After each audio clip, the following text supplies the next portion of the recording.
일단 발언을 보겠습니다. 발언 정리한 거 한번 같이 보시겠습니다.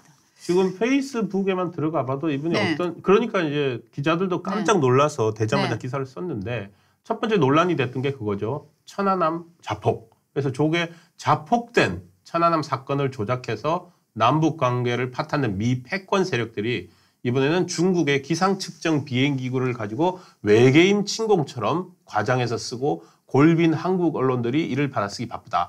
요게 문제가 된 건데 여기서 아마도 이제 지난 2월 달에 그 미국에서 그 중국의 그 드론이 띄운 게 있었잖아요. 기상 측정 비행기구 타고 들어간 게 있었지 않습니까? 그 얘기하면서 천안함을 자폭이라고 한 거예요. 그래서 기자들이 과연 그때 생각과 지금 다를 수도 있으니까 물어봤어요. 연합뉴스가 전화를 했었는데, 북한의 폭격에 의해서 천안함이 침몰했다는 주장은 근거가 없다. 자폭일 수 있다. 원인 불명이라는 게 현재 내 입장이다. 그러니까 원인 불명이다. 더불어민주당 혁신위원장에 지명이 되고 나서도 그렇죠. 자폭이라는 거에 대해서 언론이 물었을 때 그거를 부인을 안 하고 자기 생각으로 얘기를 한 거예요. 대단하네요. 이상한 음모론에 빠져 있는 것 같은데 코로나19의 진원지가 미국임을 가리키는 정황이 속속 밝혀지고 있다. 미군이 2차 대전 당시 일본 731 부대의 실험 데이터를 넘겨받아 한국 전쟁과 베트남전에서 콜레라, 장티푸스, 흑사병, 유행성 출혈열 등을 의도적으로 퍼뜨렸다. 이런 얘기를 또 썼고요. 그러니까 코로나19가 미국에서 진원했다는 거를 주장하기 위해서 또 다른 음모를 갖고 와요. 731 부대.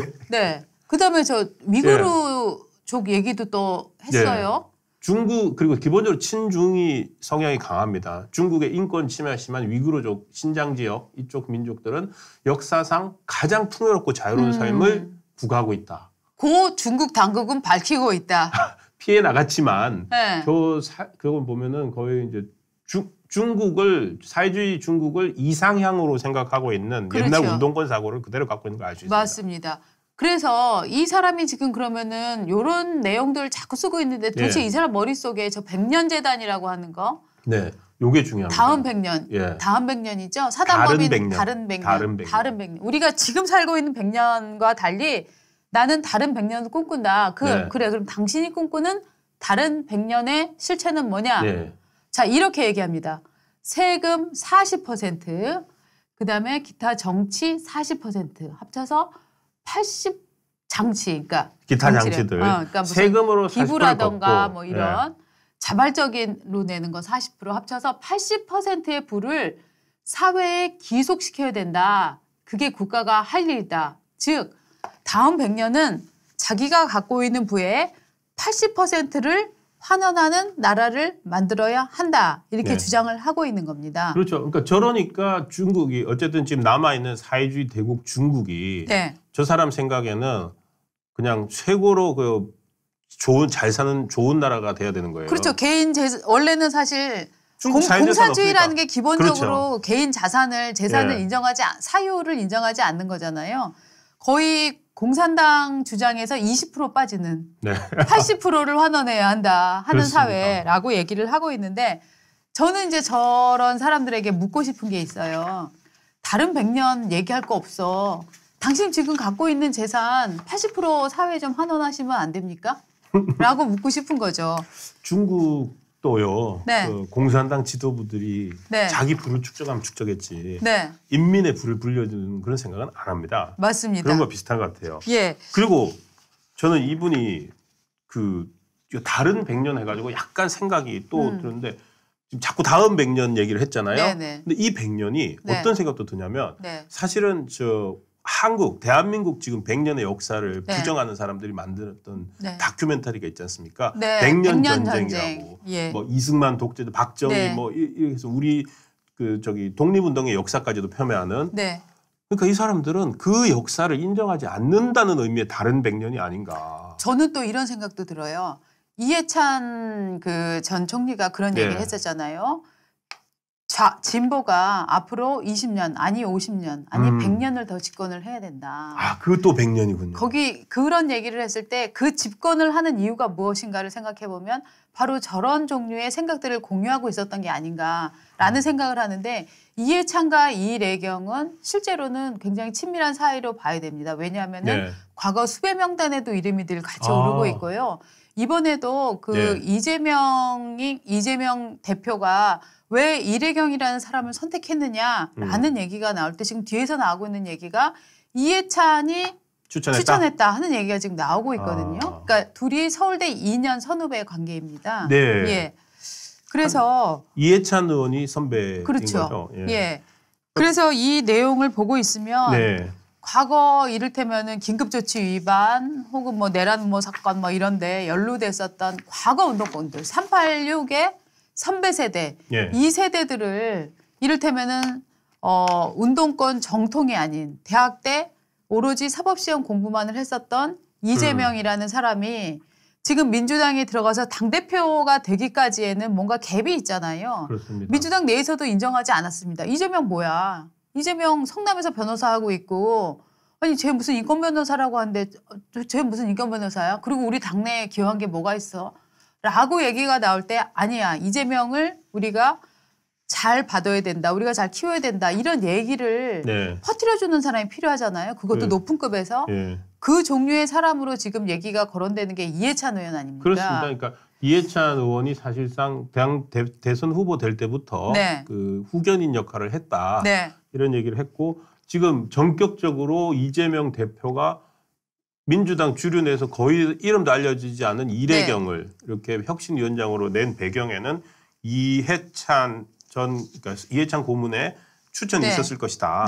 그렇게 보는 사람들이 많이 있고요. 그리고 이재명으로서는 땡큐죠. 왜냐하면 이래경 이분이 보니까 2019년에 경기지사로 그 선거법 위반 재판 받고 있을 때 이분이 이재명 지키기 운동을 제안했던 분이더라고요. 그러니까 그래서 조금 찾아봤더니 이래경이 그냥 나온 분은 아닌 것 같아요. 이재명 대표와 저기 성남시장 시절부터 아주 인연이 있었던 흔적들이 나오고 있습니다.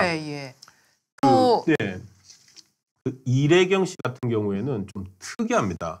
그 기존 이제 386 운동권들이 그 혁명을 주장하면서 운동을 하고 이랬다면 이분은 기업 활동을 하면서 이상한 공동체 운동을 해요. 공동체 운동을 해가지고 지역의 기반을 만들어 놓고 있는데 그중에 오래된 활동을 했던 것 중에 일촌 공동체라고 하는 걸 본인이 만들어서 회장을 하거든요. 그런데 이 일촌 공동체가 지금도 있습니다. 내세우고 있는 게 문재인 후보나 문재인 전 대통령 이런 사람 비슷합니다. 사람 중심, 지역 중심, 관계 중심 이렇게 해서 거의 20년 가까이 활동을 해오고 있는데 저기에서 주요한 단체가 하나가 있는데 성남입니다. 성남센터를 만들어가고 기층 민중들을 결합을 해서 각종 이제 복지활동 같은 걸 하고 기업들 불러들여서 돈 내게 하고 하는데 2011년에 성남에 만들어요. 그때면 딱 이재명 시장님 하고 딱 연결이 됩니다. 그리고 여기 있죠. 일촌 성남지혜라고 하는 곳이 성남, 송파, 도봉, 강원, 광주 이런 곳에서 이제 지금 잘 알려져 있지도 않아요. 그런데 저쪽 지자체들에서 활동을 하고 있고 저기에 들어가 있는 멤버들, 이른바 일촌 공동체라고 하는 것을 일구는 사람들이 있는데 무슨 종교단체도 아니고 공동체라고 하면서 근데 거기에 과거 운동권 출신 기업인들이 들어가 있습니다. 예를 들어서 문용식 씨라든지 나우콤 대표하고 국회의원들. 문용식 씨 경우를 여러분들 기억하실지 모르겠지만 문용식 씨는 기본적으로 나우콤이라고 해갖고 그 별풍선 쏘는 나중에 회사들 있죠. 그 회사 뭐지? 별풍선 아프리카 TV. 아프리카 TV. 요걸로 아주 큰 돈을 번 사람인데요. 그러니까 지금 저게 일촌 공동체라고 하는 그러니까 이래경과 이재명이 연결되는 하나의 그 일촌 공동체라고 하는 이제 운동 단체, 복지 단체라고 주장을 하고 있는데. 문용식 씨도 제적됐던 서울대 제적이죠. 이사입니다. 근데 문용식은 저 나우콤 대표라고 돼 있는데 저 나우콤이 뭐냐면 아프리카 TV를 만들어 가지고 2008년도 그 광우병 집회 때 요즘 유튜브처럼 그때 지금 유튜브로 막 집회감 중계하듯이 그 아프리카 TV로 그렇죠. 생중계를 했어요. 어떻게 보면은 당시 아프리카 TV가 거의 가짜 뉴스를 실어 나르면서 광우병을 촉발하고 더 확대시킨 네. 매체예요. 그렇습니다. 예. 그래가지고 지금 뭐 잠깐 여담입니다. 그 아프리카 TV를 팔아치우고 본인은 민주당 국회의원까지 됐는데 그 아프리카 TV를 받아간 데가 위메드예요. 김남국 코인 위믹스 만드는 데 있잖아요. 네네, 위메이드. 위메이드하고 또 연결이 돼요. 아, 참 연결 많이 되네요. 네. 그러니까 저 이름들을 보시면 여러분들은 굉장히 생소하다 이런 느낌이 드실 텐데요. 네. 제가 이제 그 좀 알아본 바로는 이러한 것들이 있어요. 386이나 겉에서 투쟁하고 정치에 나가는 사람들이 있어요. 이거 하고 제적되고 또 그다음에 대중 선동을 위해서 출마하고 장관 되고 하는 사람들이 있어요. 국회의원 되고. 자, 그러면 이 사람들이 계속 출마해서 또 이기려면 뭐가 필요하죠? 캠프가 있어야 되잖아요. 저런 기업인 출신들은 어떻게 하냐면은 뒤에서 후원금을 내고 그렇구나. 돈을 내고 그다음에 인재를 끌어모으고 이 사람을 끌어모아서 단체를 유지시켜 나가려면은 돈이 있어야 되잖아요. 그래서 저 운동권 중에 70년대 운동권에 몸담았던 사람들 중에 기업 활동을 하는 사람이 꽤 많이 있습니다. 그리고 실제로 그 사람들은 아직도 당시에 머릿속에 들어있었던 우리나라는 독재국가야, 우리나라는 반민주국가야, 우리나라는 일본의 압제에서 아직도 벗어나지 않았어, 우리나라는 미국의 식민 지배를 받고 있어라고 생각하는 사람들이 아직도 많은 재산을 미천으로 해서 신사업에도 굉장히 많이 뛰어들고 있어요. 주로 IT 사업에 많이 뛰어듭니다. 그렇죠. 그리고 국가기관 수주산업을 많이 하고 있습니다. 그래서 이 사람들은 불을 굴려가면서 뒤에서 백업을 해왔던 존재들인데 저는 이 사태를 어떻게 보냐 하면 여태까지는 뒷돈을 대고 백업했던 사람들에 불과했던 숨어있던 사람들을 양지로 끌어낸 게 이재명이다. 왜냐하면 이 사람들은 음지에서 활동하기 때문에 말을 조심할 필요가 없습니다. 그렇죠. 음모론을 퍼뜨려도 됩니다. 과격해도 됩니다. 사람들한테 돈 주고 뭐 시켜서 여론을 조작해도 됩니다. 이런 거친 일을 해봤던 사람이 이재명 대표 입장에서 지금 너무나 필요한 게 아닌가. 그래서 저는 결국은 일테면 이런 세력들의 저금통으로 써야 되는 사람들을 전면에 내세울 수밖에 없는 상황이 왔다라고 이재명이 저는 급했구나. 저는 그렇게 봅니다. 그러니까 다른 사람이 되면 안 되는 거죠. 그렇죠. 그리고 실제로도 이 안에서도 장경태 의원이 말했나요? 보통 평상적인 일을 하던 사람으로는 안 된다. 이런 위기 상황에는 좀 거친 사람이 있어야 된다라는 뉘앙스로 얘기를 했는데 저는 이게 결국은 그들이 이런 문제를 충분히 알았고 반대로 이 사람들이 뒤에서 흔히 말하는 백단에서 어떤 일을 해왔는지 오히려 알았기 때문에 선택한 사람이다라는 느낌을 갖고 있거든요. 그렇다면은 제가 오늘 방송 준비해서 조금 찾아본 거하고 거의 일치하는 것 같습니다. 그러니까 예를 들어서 방금 저 이래경 이사장이라는 사람이 일촌 공동체라는 걸 만들어서 지역 기반으로 기층 민중들을 상대로 그 사람들을 모아서 뭔가 활동을 해왔고 동시에 이분이 또 뭘 했냐면은 촛불 전진이라는 한 단체를 만들어요. 촛불 전진. 지금 저 토요일마다 광화문에 나와서 그 집회하는 촛불 행동이 있지 않습니까? 그 촛불 행동에 참여하는 단체 중에 하나가 촛불 전진인데 저 사람들은 저 지역에 뭐냐면 촛불 전진이 준비위원회를 만들었던 당시입니다. 그러니까 문재인 정부 시절에 북한과 계속 뭐 남북 정상회담하고 할 때 저때 끊임없이 고위급 회담해라, 한미연합훈련 중단하라라고 주장했던 단체가 촛불 전진인데 저분은 또 저기에도 몸담고 있었어요. 저기 사진에서 지금 국회 앞에서 시위하는 건데 저 세 번째가 이래경 씨입니다. 찾아봤더니 촛불 전진이 저 이후로 계속 커져가지고 여전히 성명 내고 블로그에 페이스북 활동을 하고 세력도 많이 모았는데 저 촛불 전진의 목표는 뭔지 했더니 신당을 만들어내는 거예요. 신당을 만들어서 우리가 민주당을 압도하자. 그러니까 지금 현재 민주당은 그 국민의힘에 맞서는 민주당은 이미 수구 기득권화 되어 있다. 그 민주당을 우리가 당을 만들어서 들어가서 끌고 가자라는 거였거든요. 그런 생각을 갖고 있는 사람을 혁신위원장으로 만들었잖아요. 이거는 민주당을 이재명과 이래경과 이런 사람들이 현재 민주당을 먹겠다는 강력한 의지죠. 먹어서 친문이나 이런 방해 세력, 예. 친이계가 아닌 사람은 다 솎아내고 먹겠다. 다른 세력들이랑 합치고 하는 예. 이런 이제 그 플랜을 세웠던 거죠. 그야말로 그렇죠. 플랜. 예. 아, 에리카니님, 아유 고액 그 슈퍼챗 감사드립니다.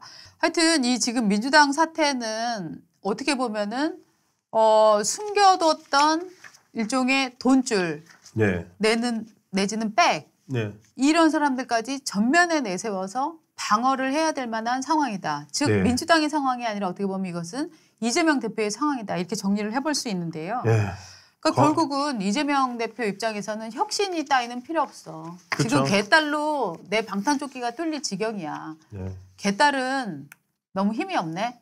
개딸 말고 개저씨? 진짜 화력. 그러니까 그렇게 보면은 뭐 무슨 공동체도 갖고 있고 네. 다른 백년이라고 하는 단체도 네. 갖고 있고 다른 백년은 보니까 약간 이념적인 성향이 강하더라고요. 예. 그 학습을 하고 네. 거기다가 또 뭐 다른 그 활동들 계속 기반할 촛불 전진이라고 해서 네. 시위에 나올 수 있는 네. 그런 그 정당 창당을 목표로 하는 것도 있고 네. 여러 가지의 그 뿌리를 갖고 있는 사람이 네. 참 필요했던 거 아닌가. 개딸 정도와는 다른 정도의 흔히 정치적 화력이라고 합니까? 그렇죠. 그렇죠. 정치적 화력이 엄청 센 인물을 갖다 집어넣었는데 하필 천안함은 자폭 발언 때문에 네. 그것도 6월 6일 현충일을 하루 앞두고 예. 그게 불거지면서 참 큰 그러니까 동아줄인 줄 알고 꽉 잡았는데 그렇죠. 이게 썩어버린 거라. 동아줄. 사실은 이재명 대표의 지금 위상이나 권위라는 게 굉장히 지금 흔들릴 수밖에 없는 상황이잖아요. 그렇게 돼버렸죠. 저런 선택을 정말 위험한 카드를 쫙 빼들었는데 그거 있어요. 그거. 예전에 조폭이 네. 갑자기 왜 머리를 깨닫고 이런 병을 딱 들어서 팍 쳤는데 이게 쫙 이렇게 막 벽이 막 부서지고 멋있게 손에 달려 있어야 되는데 다 깨지고 병 뚜껑만 남은 그런 케이스. 사실 지금 그런 케이스로 봐야 되는 상황이잖아요. 예, 어떻게 그리고 동시에 이재명 대표가 지금 네. 이제 본인 재판이 너무너무 지금 지금 이제 압박이 되잖아요. 네. 지금 본인 리스크. 그러니까 정상적 판단을 과연 하고 있나? 하고 있겠죠. 뭐. 하고 있나라고 의심하는 사람도 있더라고요. 그러니까 너무 몰려서, 네, 몰려서 지금 완전 극한 선택만 하고 있는 거 아니냐. 그런데 악수가 나오는 거 아니냐. 그래서 이 얘기를 한 거 아니냐인데 최원일 함장이 어저께 현충원에서 가서 따졌고요. 네. 현충일 날 선물 줘서 고맙다고 했습니다. 네. 지금 저 얘기가 지금 민주당 수석 부대변인이 부하들 다 몰살시켜놓고 뭐 잘났다고 무슨 소리 하냐라는 정말 말도 안 되는 얘기를 하니까 저렇게 이재명 대표한테 가서 잠깐 얘기 좀 했으면 좋겠다. 네. 우리 좀 따로 만나서 얘기 좀 했으면 좋겠다라고 얘기를 하면서 지금 그 발언에 대해서 어떻게 생각하느냐라고 물어봤더니 이재명 대표는 뭐. 권칠승 의원이 그렇게 얘기를 했는데 그러니까 이게 정말로 본인들은 뭐 온갖 막말들 저렇게 해대면서 자기들하고 생각 다른 거 하면은 뭐 그쵸. 난리가 나잖아요. 아니 저 지금 어제 최 함장 얘기가 이거잖아요. 제가 부하들을 죽였다는데 이게 이재명 대표와 당의 입장입니까? 북한 만행이죠. 네. 그렇죠. 천안함 병사들 누가 죽였습니까? 그러니까요. 북한이 죽인 거잖아요. 그걸 갖고 지금 부하들 다 죽여놓고 최원일이 무슨 개소리냐라는 식의 수석 대변인 논평을 낸다는 것 자체가 이 당이 정상이 아니라는 걸 보여주는데 거기에다가 심지어 천안함 무슨 뭐죠? 그냥 자폭을 주장했던 자폭을 주장하는 사람을 혁신위원장으로 임명하고 정말 당의 꼬라지가 정말 큰 문제인데 이 문제는 뭐냐면 말이죠. 야당이 이런 꼬라지면 나라가 제대로 돌아갈 수가 없습니다. 맞습니다. 이 나라의 비극입니다.